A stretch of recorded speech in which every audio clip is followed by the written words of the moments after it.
Martes 16 de febrero de 2021. Tres mensajes del Evangelio de hoy, tomado del Evangelio de San Marcos, capítulo 8, versículos del 14 al 21. En aquel tiempo, a los discípulos se les olvidó tomar pan y no tenían más que un pan en la barca.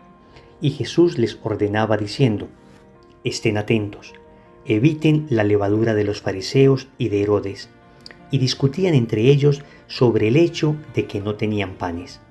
Dándose cuenta, les dijo Jesús: ¿por qué andan discutiendo que no tienen pan? ¿Aún no entienden ni comprenden? ¿Tienen el corazón embotado? ¿Tienen ojos y no ven? ¿Tienen oídos y no oyen? ¿No recuerdan cuántos cestos de sobras recogieron cuando repartí 5 panes entre 5,000? Ellos contestaron: 12.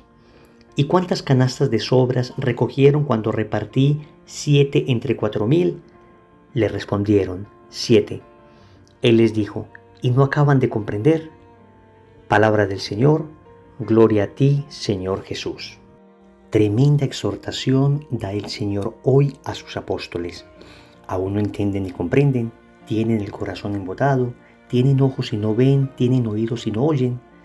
El Señor les está exhortando y les está señalando la necesidad de discernir, de comprender.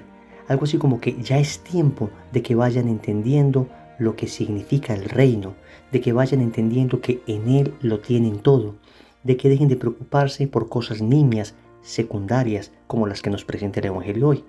Vamos a reflexionar 3 mensajes. Primero, un pan en la barca.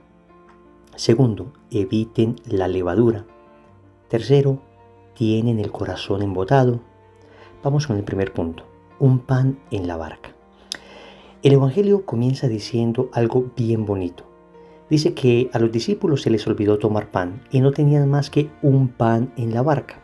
Seguramente el Evangelio tiene la intención inicial de decir que no tenían pan suficiente para todas las personas, pero sabemos que la palabra de Dios es infinita en su riqueza, y esta expresión puede entenderse también en un sentido mucho más espiritual. Un pan en la barca hace referencia espiritualmente a Cristo. Es decir, no tenían pan para alimentarse, no tenían provisiones suficientes. Humanamente hablando, el cálculo fallaba, cómo nos íbamos a alimentar, quién sabe dónde iban a llegar, cuántos iban a demorar para comer, y sin embargo, lo importante ya lo tenían, un pan en la barca. ¿Y quién es ese pan? Aquel mismo que dijo: yo soy el pan vivo bajado del cielo. Un pan en la barca, entonces, en un sentido espiritual y más profundo, es Jesús. Y teniendo ese pan en la barca, es que no se necesita otro pan, no se necesita ni siquiera la preocupación por el pan material, porque el Señor mismo les va a decir: recuerden la multiplicación de los panes. La primera, que alimentaron 5,000 hombres. La segunda, que alimentaron 4,000 hombres, sin contar mujeres y niños, y la cantidad de cestos que se recogieron. Ellos estaban preocupados sin enterarse que frente a sus ojos estaba la solución. Cuando se tiene a Jesús en la barca de la vida, entonces lo tenemos todo, lo tenemos todo. Debemos preocuparnos primero por el reino de Dios y su justicia, y todo lo demás se dará por añadidura. Repito, esto no significa, como lo hemos dicho en muchas meditaciones, un providencialismo. Entonces voy a rezar, voy a ir al grupo de oración, voy a estar en la misa, y eso sí, no voy a trabajar, no voy a preocuparme por lo material, Dios se encargará. Esa no es la concepción de la Iglesia sobre la providencia divina. Es trabajar como si todo dependiera de mí, confiando porque todo depende de Dios. Yo pongo mi parte, pero aún poniendo mi parte sé que será Dios finalmente, en último término, el que me dará la capacidad para trabajar, me dará los recursos, me dará la oportunidad para hacerlo y finalmente me dará el pan. Y eso hay que entenderlo siempre. Si se tiene a Cristo, el pan de vida eterna, en la barca de la vida, entonces todo está garantizado, poniendo lo necesario de nuestra parte, pero todo está garantizado. Segundo, Jesús dice: eviten la levadura. Normalmente en el Evangelio la palabra levadura, cuando se utiliza de una manera simbólica, tiene una acepción negativa, un significado negativo. Es decir, es un poco de levadura que corrompe todo el pan, un poco de levadura que de alguna manera fermenta todo el pan, ¿no? Pero de alguna forma en el Evangelio tiene esa concepción de corrupción, ya que el Señor habla de dos tipos de levadura. En primer lugar, la levadura de los fariseos, que en este caso sería la hipocresía. Y en segundo lugar, la levadura de Herodes, que en este caso es la mala vida. Hoy el Señor entonces nos hace una doble exhortación.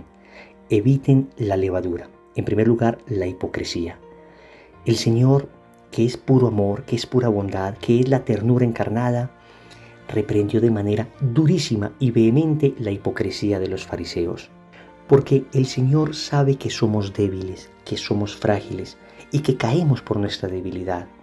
Pero contra lo que es muy fuerte es contra la hipocresía de aquel que quiere fingir ser santo, de aquel que no quiere reconocer sus errores, de aquel que se esconde bajo una aparente piedad, bajo una aparente santidad, pero por dentro está podrido. Debemos ser sinceros ante Jesús, debemos reconocernos como somos, debemos decirle, aquí estoy con mi debilidad, aquí estoy con mi fragilidad, Señor, no voy a ostentar lo que no soy. Lo que el Señor más valora es la sinceridad, incluso cuando esa sinceridad es para destapar un corazón herido, es para mostrar un corazón pecador, pero ser sincero con el Señor.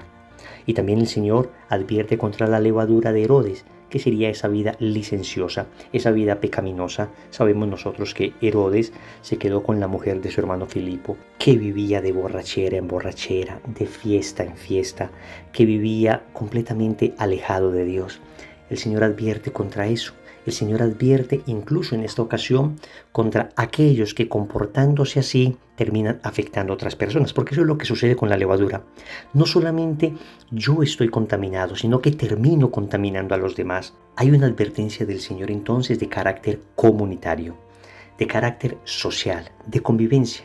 Debemos tener discernimiento y cuidar de no dejar que la levadura de otras personas termine afectando mi vida espiritual, pero tampoco dejar que mi propia levadura afecte a los demás. Y esto no se debe entender como un exclusivismo, no se debe entender como aislar a las personas de ninguna manera, pero sí se debe entender como prudencia. Prudencia, no exponerse uno temerariamente a ambientes que uno sabe que finalmente van a terminar alejándolo de Dios. Eso sí, tener mucha claridad con el pecado y saber dónde está para alejarse de él, pero mucha misericordia con el pecador, para que tampoco vamos a estar como en un grupo de los santos, de los inmaculados, de los que no pecan, nosotros acá y ellos allá. No, a eso no se refiere el Señor. Se refiere el Señor fundamentalmente es a aquellas personas que, teniendo una mala vida, se esfuerzan por llevar a otros a la mala vida. No se refiere acá al débil. No se refiere acá a ese amigo que todavía está en la mala vida, pero al que puedes aconsejar. A esa persona, a ese primo, a ese familiar que de alguna manera debemos intentar rescatar con el ejemplo, con la compañía, con el cariño. Pero acá nos referimos sobre todo a aquellos que deliberadamente quieren llevar a otros al pecado. Cuando uno tiene un amigo así, es que no se le puede llamar a esa persona amigo. Una persona que deliberadamente quiere que esté lejos de Dios, deliberadamente quiere llevarme lejos de mi fe, es que, ¿qué tipo de amistad hay ahí? Tercero, tienen el corazón embotado. El Señor va a exhortar a los apóstoles por la falta de discernimiento. Noten cómo ellos tienen una interpretación todavía muy humana de las palabras de Cristo. Ya llevan bastante tiempo con Él, ya le han visto obrar milagros, ya le han visto expulsar demonios, ya le han visto predicar, ya han escuchado parábolas y sin embargo como que todavía no terminan de entender. Todavía están interpretando de manera excesivamente terrena las palabras de Cristo. Jesús acostumbraba a hablar de lo divino en términos humanos.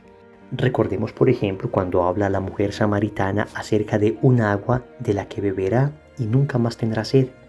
Ella entendió en términos materiales esa expresión de Jesús y quería ir a tomar esa agua para no tener que volver al pozo. Algo semejante sucede acá.